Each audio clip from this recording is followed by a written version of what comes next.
Hello everyone, আসসালামু আলাইকুম। Welcome back to জাইন্স রানাকিন। আজকে আজকে আমার মনটা ভীষণ খারাপ। আজকে আমি সিদ্ধান্ত নিয়েছি যে এই ভিডিওতে আমি বাংলায় মেক করব।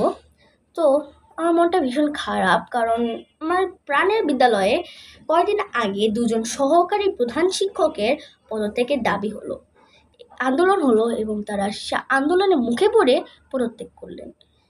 আর এক মাস যেতে না যেতে হঠাৎ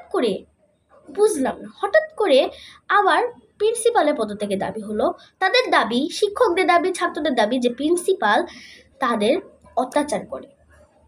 এখন আন্দোলনে অনেক খারাপ খারাপ কথা হলো, এবং আমি দেখলাম যে এখানে শিক্ষকরা, প্যারেন্টস এবং ছাত্র সমাজও জড়িত আছে।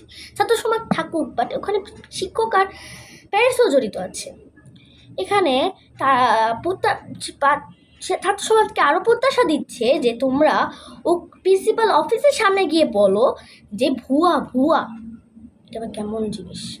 আমার এজন্য খারাপ লাগলো না, আমার খারাপ লাগলো যে এটাই ভেবে যে এখন তো আপনাদের সন্তানরা, প্রিয় অভিভাবকরা প্লিজ মনোযোগ দিয়ে শুনবেন, এখন তো আপনাদের সন্তানরা শিক্ষকদের ভুয়া বলে যাচ্ছে।